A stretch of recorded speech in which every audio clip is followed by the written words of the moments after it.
Hello, dear friends. Welcome back to my YouTube channel, Mukesh English. This is Mukesh Soni. In this video, we are going to have a discussion of 10 marks questions, the important 10 marks questions from the famous novella titled Carvalho by the famous writer Purnachandra Tejaswi. So to begin with, the very first question, the flying lizard plays a significant role in the novella Carvalho. Substantiate the answer. Answer is here. Published in 1980, Purnachandra Tejaswi's Kannada classic Carvalho is set around the town of Mudigere in Chikmagalur, a typical town in the Western Ghats. The locals grow honey, rear cattle, and live a hard life, which is made harder by police and the politicians. They have a stranger in their midst, Professor Carvalho, a scientist posted at a nearby research center, is a treasury of information on all kinds of agricultural problems, an expert on glowworms, and a man who receives photographs and the letters from around the world. One day, Carvalho confesses that he is on the trail of a very rare lizard, one that can fly. The creature is a living fossil, a relative of the dinosaurs that survived their extinction by growing wings.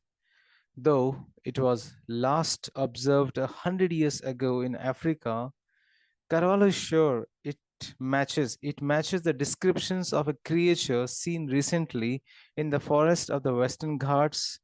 He has written to the Smithsonian Institute and the British Geographical Institute, and they have jointly offered a reward for this amazing lizard payable in pounds sterling. Now, all the locals who want to be friends with Carvalho, a search party armed with a cook heads into the woods. Fatigue sets in quickly, and men who are used to coming to the wilderness only for firewood or shikar, they grow weary on its monotony. The scientist, Carvalho, revives them.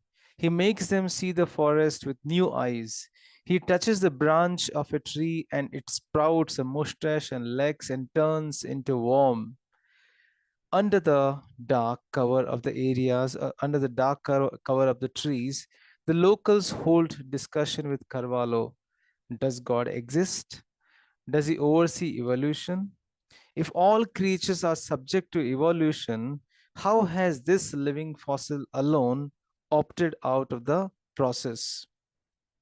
At last, they find the lizard or something that might be their lizard and give it chase as it glides through the trees, slipping past their hands again and again to reach the very edge of the Western Ghats. Now, Carvalho and others, they think they have got it. The lizard is at a sheer cliff with nowhere to go. The mysterious reptile, however, has one last trick to play on its pursuers. At the end, the flying lizard is given a suffocating chase, and due to the same, the climax is both heartwarming and cosmic. The expedition, like true expeditions, is a failure as well as a success. The flying lizard escapes, but expeditions have succeeded in understanding an important way of evolution of the universe. Hence, Purnachandra Tejaswi's Carvalho presents many worlds: the dream world, the world of science, mystery, and the world of normal, simple human beings.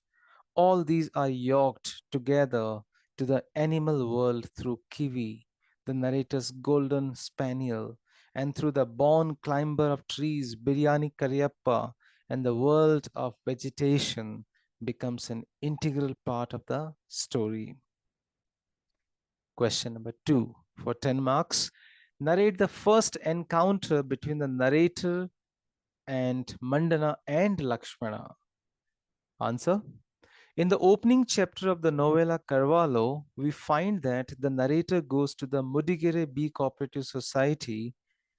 The rainy season had set in for quite some time in Malnar region. The whole town was covered with mud and slush, and wore a bedraggled look. The narrator's trousers were wet, his feet sore. His father asked him to get some honey from Mudigere as it was likely to be cheaper than there at Mysore.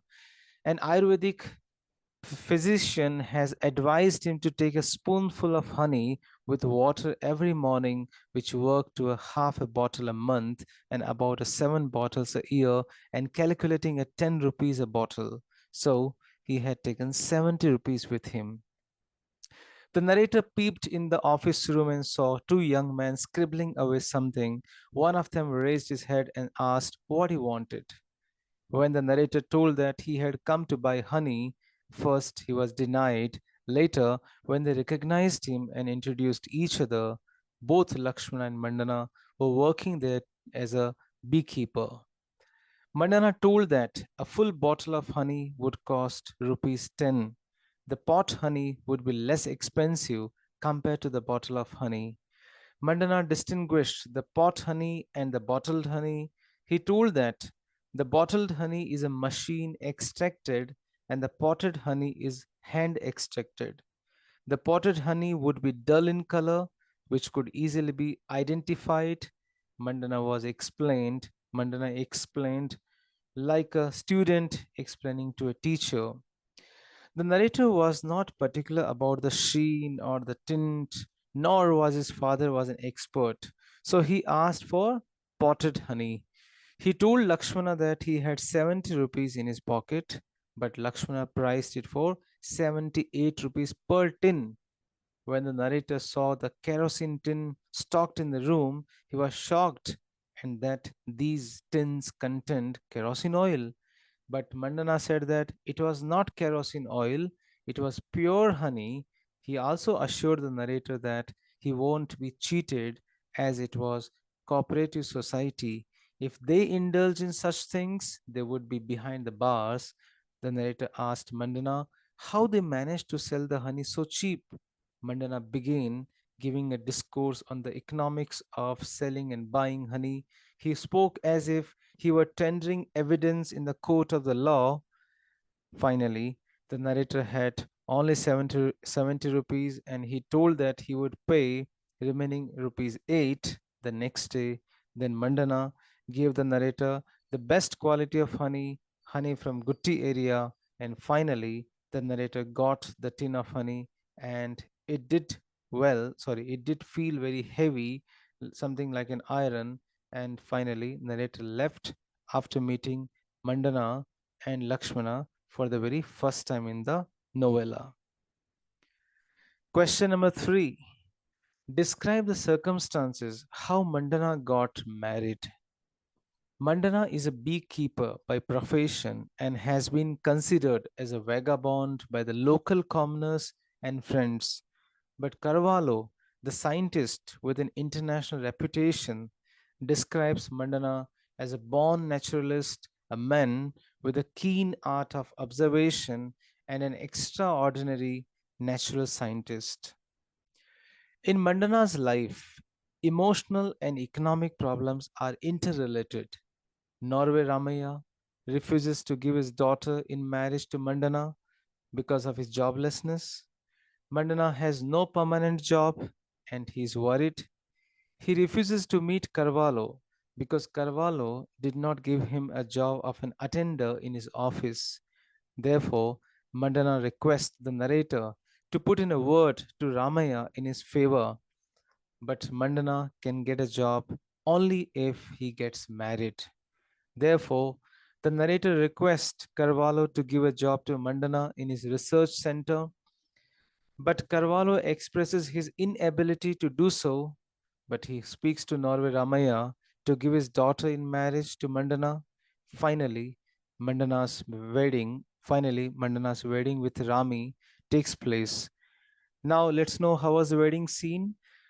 Mandana's wedding was fixed and he went to meet Lakshmana and requested to take up all the responsibility like his father. So Lakshmana plays the role of his father in his wedding. Lakshmana agreed and busied himself with the wedding preparation. Mandana's money was all spent, so Lakshmana was going around asking for help and he was tired of meeting one demand after another. He commented why Mandana's caste has more rituals than the Brahmins. It appears that Lakshmana had made his bride's people cry, cringe, and fall at his feet during his wedding. Till the wedding was over, Mandana walked around the town, displaying all his 32 teeth. All the villagers were talking about his marriage. There was a small pandal raised. Carvalho and Prabhakara were already there. Prabhakara was explaining the rites and the rituals to Carvalho. Two Harijans started warming the drums over grass fire and stood up and started beating up. At the head of the procession, something we call in Hindi as Bharat, as the head of the procession was Lakshmana with a towel for a turban and dressed in a lungi and a banyan. He looked old in this costume. It seems Mandana wanted him to look an elderly person and had insisted that he should dress like this. Right behind him was Mandana. He wore a turban from whose top was suspended a small bouquet of glass beads. In his hand, he held a club made of paper and cork. Someone held umbrella over his head. The women were carrying on the heads the women were carrying on the heads pots and the plates with various things in them. Prabhakara had brought camera as also the newly acquired flash equipment. Mandana walked slowly, measuring every step, nervously expecting camera to click away every moment. Mandana begged Prabhakar to take pictures. Liquor was served to the people in the party. They started to fight. Due to the influence of liquor, step by step rituals were gone through. Mandana tied the tali around the bridge. Sorry. Mandana tied the tali around the bride's neck, and Prabhakara flashed another bulb. The wedding was over when the click of the camera stopped. People stopped to take a look. It was all over, and Mandana had tied the tali. This is how Mandana's wedding took place with the help of Carvalho, Mandana, and the narrator. Question number 4, very important question. The role of Carvalho in the novella is unique and different. So, what is the role of Carvalho? Or, in other words, we can say the character sketch of Carvalho. Carvalho presents many worlds. The novella Carvalho presents many worlds: the dream world, the world of science and mystery, the workday world of normal, simple human beings. Carvalho, the eponymous, the epi, sorry, the Carvalho, the eponymous character of the book. The character Carvalho undertakes a journey in search of the truth of human existence. This evocative novel is set in a faraway village in the Mudigere district, which is situated in the foothills of the Western Ghats. The story takes with the narrator, a well educated farmer who came to Mudigere Bee Cooperative Society in search of authentic honey for his ailing father, and in due course he met Mandana, who to the narrator was nothing but a rural truant or a vagabond, a whimsical nature. Later the narrator encountered Carvalho, who is an officer at the Paddy Research Center and a great botanist and entomologist of the great renown, and most importantly, the guru of Mandana. Though Mandana, the beekeeper by profession, has been considered as a vagabond by the local commoners and friends, the narrator was surprised to see that Carvalho, a scientist with an international reputation, was describing Mandana as a born naturalist, a man with a keen art of observation, and an extraordinary natural scientist. For Carvalho, Mandana's vagabondish nature has a different meaning altogether. It is nothing less than scientific research. Carvalho also extends his support in Mandana's wedding, and he convinces Norway Ramaya to give his daughter to Mandana. It is Carvalho who arranges a lawyer to release Mandanna, who was arrested for illicit brewing. Carvalho has a deeper understanding of Mandanna as an inevitable mediator for the unraveling of the mystery and the history of nature. Although the narrator knows Mandanna as an ordinary servant who is jobless, illiterate, and poor, he does not know the other side of his personality, which is known only to Carvalho. It's only when Carvalho explains the God given qualification of Mandanna that the narrator understands the mystery of the human being called Mandanna. Purnachandra, Purnachandra Tejaswi happens to be an expert in the depiction of the element of mystery and wonder in his writings, including the present novel. As the story progresses, we come to know the scientist Carvalho was engaged in a quest tracing the endangered flying lizard which his disciple Mandana had seen in the jungle of Norway. The rest of the story revolves around this mystical search for this extinct species as Carvalho tries to perceive and record a new evolutionary order in nature. So we cannot describe Carvalho without Mandana. So Mandana and Carvalho both are the very interrelated characters in this story. So it's quite difficult to describe Carvalho without the existence of Mandana. Last question, and the most important and the exciting question. The final moments of spotting the lizard was really enchanting. The climax of the novel. The answer is quite a bit long. I could not summarize much because I did not want to leave even important fragments of each fragments of this climax. So try to bear with me with this longest answer. The most awaited expedition to find the flying lizard begins.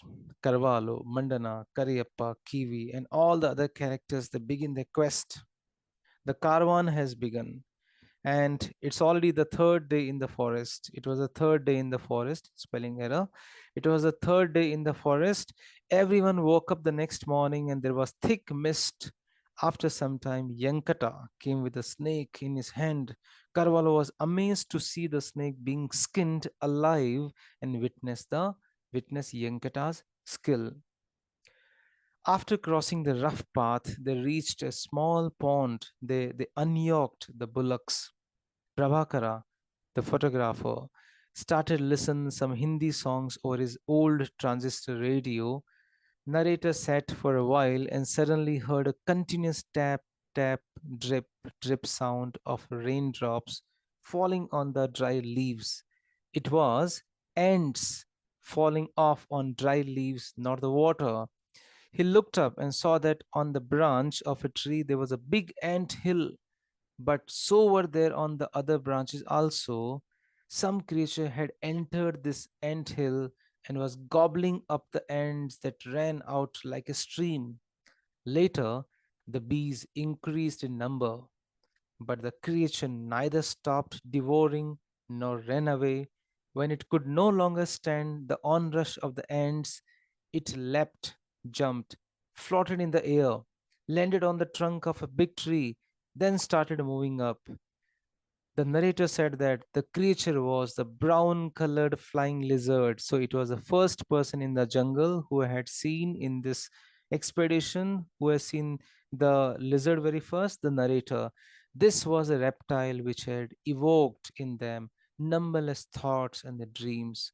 Open eyed, the narrator saw that representative of the great reptiles which once ruled the earth like dinosaurs. It was a huge tree, and the lizard and looked small. Lizard was looking very small. It was still busy. It was still busy eating the ants that had got stuck to its body. Its wings, which looked like white blown off foam, became invisible the moment it landed. Its form and features were exactly like the one drawn according to the description of Mandana to Carvalho. Its color was indistinguishable from the color of the bark of the tree. It started going up, but the narrator did not take his eyes off, and he started calling Mandana, Prabhakar, and Carvalho and shouted that it's climbing up the tree. The narrator fixed his eyes on the lizard. In the meantime, the flying lizard with measured speed was climbing up the tree. He was determined not to lose that glimpse of the timeless which a divine moment had allowed him to have in time. Then Kariyappa and Mandana came, and it disturbed the concentration. The narrator mentioned that the lizard entered the ant hill and was eating away the ants. When too many of them surrounded it, it moved over there. Then Carvalho started to describe the flying lizard by asking Mandana, there is a scaly, saw-like skin on its over its head and neck. The tail goes up to the back. It has its legs. Its feet has nails. It puts out its tongue, the tongue like ours. Then Carvalho confirmed that the narrator was looking at the flying lizard.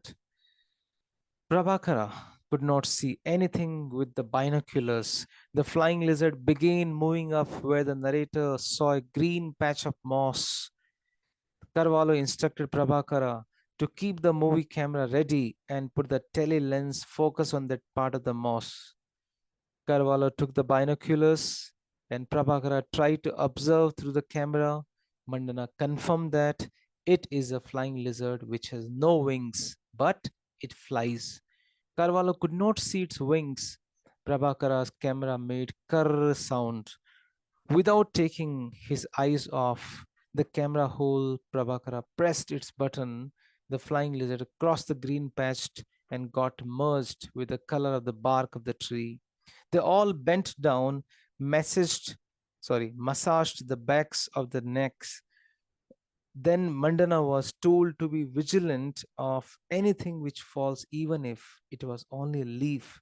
Carvalho said, I don't know how much we have seen and how much we have missed. Cariappa, Mandana, Carvalho, Prabhakar, they all lay down the ground to keep a better watch over the tree. Mandana and Yanketa made a big fire under the tree, and the thick bark clouds rose up like dark mountains. Mandana was standing on the top of the hillock nearby. Then Cariappa shouted, it has flown away. It was observed by Cariappa and Mandana that flying lizard landed on the tree. Cariappa began climbing the tree. The next moment, the narrator saw a tiny four-legged creature floating in the air. It whizzed past a tree and landed on the trunk of another. Near its ribs, thin white wings appeared and disappeared. It amazed the narrator that it did not fold. It could not fold its wings like the other birds, nor it gathered them along with its legs, just like the bats. Mandana, Carvalho, and Kiwi they rushed towards the tree. Since it could not flap its wings and fly, it had to climb and reach some height before taking to flight.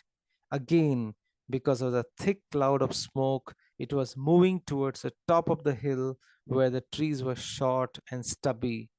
Yankata and Cariappa were chasing it from tree to tree, and its climbs and speed were getting noticeably affected. Suddenly, it flew past them and landed on the trunk of a nearby timber tree. Cariappa ran and started climbing the tree. It was hardly 2 arm lengths away from Cariappa. The flying lizard tried to escape from Cariappa's hands and slipped away a little.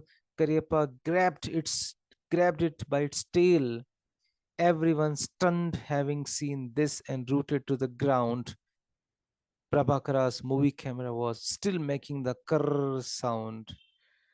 Cariappa was in a fix when, because one arm he was holding on the tree and the other arm he was holding the tail of the flying lizard, Yankata began climbing that tree. Flying lizard tugged fiercely at Cariappa's hand. Once, when it tried to pull it nearer his palm, it hissed It hissed like a snake, and from its hood close to the ear, its skin got extended like an umbrella. Cariappa was frightened. It hissed again, and the wings disappeared near its ribs. Cariappa was waiting for Yankata because Cariappa's palms were sweating and he could not hold it, and losing his grip, only the tip of the tail was in Cariappa's hand. Finally, Yankata reached him and its tail got cut and it climbed up past. Cariappa followed it, but it raced up, releasing its wings, flew, and landed on a heap of boulders on the top of the hill. Yankata and Cariappa were still on the tree, and others were down, helplessly watching. The flying lizard kept leaping, jumping from one boulder to another boulder, and finally reached at the top of the promontory. Following the flying lizard, they all reached to the very edge of the Sayadri range, and the other side was sheer drop of the several thousand feet. Forest and small river below could be seen. The rock was slippery, and the dew and the moss added to this risk. But Yanket and Cariappa slowly started sliding up the uh, precipice. The frightened flying lizard hissed and spread its hood, looked back whether it could move backwards. Then it looked forward. Cariappa and Yankata moved 2 more arm lengths up. Again it hissed and did what they had least expected to do. Spelling error, I'm sorry. It leapt from the edge of the precipice like a miracle. Near its ribs thin white wings sprouted. It zoomed into the wake, unending blue space. Since it could not beat its wings and change course, it plummeted straight into the water. It jumped, it started to fly, it jumped into the water, and in a little while the strange flying lizard vanished into the space. It was not seen, got disappeared. None of them felt disappointed because a link from the past had flashed past their eyes like an apocalypse and then vanished. So hence we can say the final moments of spotting the lizard was really enchanting. So dear friends, this is how I tried my best to bring your 10 marks questions answers. If any spelling errors, kindly uh, try to correct. I tried my best. Thank you so much for watching this video. Keep watching Mukesh English. Thank you once again. Dear friends, thank you so much for watching this video. You can reach me at mukeshenglish@gmail.com. Please do subscribe the channel, click on the like button for more videos on literature, workbook, pronunciation, grammar, communication skills, presentation skills, interview skills. Stay in tune with Mukesh English. Thank you once again.